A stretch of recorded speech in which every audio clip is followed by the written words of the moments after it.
Good morning, Sky, from a very sunny Isle of Skye, I must say. A very There pleasant we morning. are.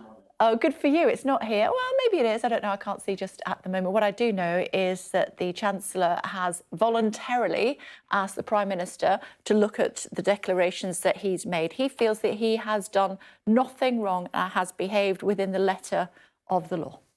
Well, there is the problem. If the Chancellor can't see that he's done nothing wrong, when he's had this status, when he's had this green card, which in effect means that you're supposed to live in the United States, supposed to pay tax in the United States, and this is the Chancellor of the United Kingdom that's passing tax laws for the rest of us.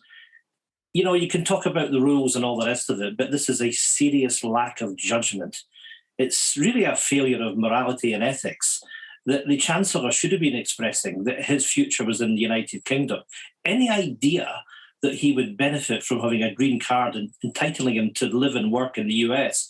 And my goodness, Kate, the irony of this, that he was part of the Tory government that pushed through the Brexit deal, that took away the rights that we all had to live and work in the European Union, yet this man retained the rights to live and work in the US. It's not good enough. And when you consider everything that we're all facing over these days, the increase in tax that ordinary people are facing, the real pressure that people are under, and yet his wife has used the non-dom status to be able to shelter income. I have to say, for the Chancellor, it's not about the rules, it's about a serious lack of judgment. And on the back of that, quite frankly, not only are we looking at a man that has no future as a potential Prime Minister, that has gone, he ought to really consider his position on the back of this, because quite simply, he and others in the leadership of the Tory party just don't get it when they demonstrate there's one rule for them and another rule for the rest of the public that are struggling through this Tory cost of living crisis.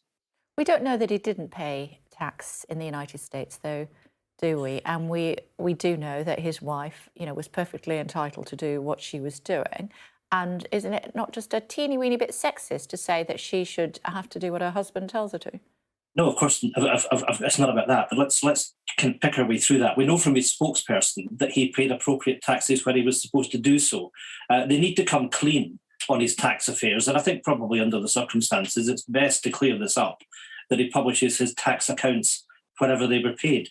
As far as his wife's concerned, of course, we shouldn't be talking about families in the main, but the principle here is the ministerial code makes it clear that the financial interests of your spouse are included in the declarations that you should be making.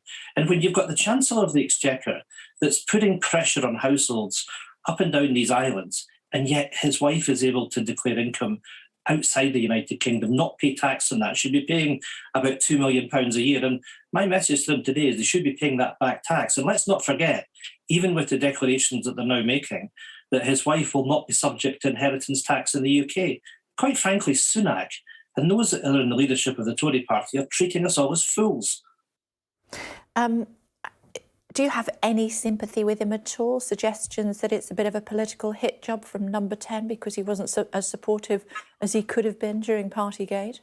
It's obvious that there's been a fallout between the Chancellor and the Prime Minister. There's no doubt that that is part of all of this. And by goodness, Boris Johnson's managed so far to navigate himself through the Partygate crisis. He still needs to be held to account for that. But it's clear that those he saw as his nearest challengers are being dealt with in a fairly brutal way. But, my message is it doesn't need to be like this. And when we look at the charge sheet against Boris Johnson, against Rishi Sunak, we've had all the scandal of Partygate, we've had the paying of wallpaper for Number 10, we've had the crony deals that put people in the House of Lords, we've had those that get stuffed into PPE deals through fast track. This is a government that stinks to high heaven. It's about corruption, it's about sleaze.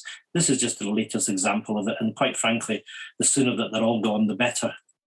What is it with all you politicians trying to get me in trouble this morning? Lord Guyte said that there was no problem as far as the wallpaper was concerned and the Prime Minister acted within the rules. Well, come on. At the end of the day, the Prime Minister went out and solicited donations to refurbish his flat. It's the style of behaviour and the way that what they seem to think they can get away with. Rest of us in normal life, quite frankly, look upon this and what they see is that people that have a sense of entitlement. Boris Johnson and his ilk have behaved this way ever since they had a privileged upbringing at Eton and the whole lifestyle that has gone with that. And the fact that through all of this, that you've got a Prime Minister that's presided over the culture of partying at Number 10 when everybody else was behaving the COVID rules. There is real anger up and down these islands. And it's right that people are saying that when you fail to live up to the standards that the rest of us are expected to do so, quite simply, you should go. I think probably one of the takeaways from all of this for people watching at home this morning might be that politics is brutal. Yes, it is brutal, Kate, and I think we do need to have, in many respects, a gentler type of politics, but there has to be honour and dignity. And when you've got people that cling on to office when they're clearly in the wrong, then that sets the tone, that sets the culture. I mean, I want us to be able to discuss the many serious things that are in front of us. How do we get help to people in this cost of living crisis, for example? But Boris Johnson and Rishi Sunak make themselves the story. So that stop being the case, they have to remove themselves from the field. Just before I let you go, I know that while I was away, you brought some youngsters back from Ukraine, didn't you, with help of others? How are they getting on?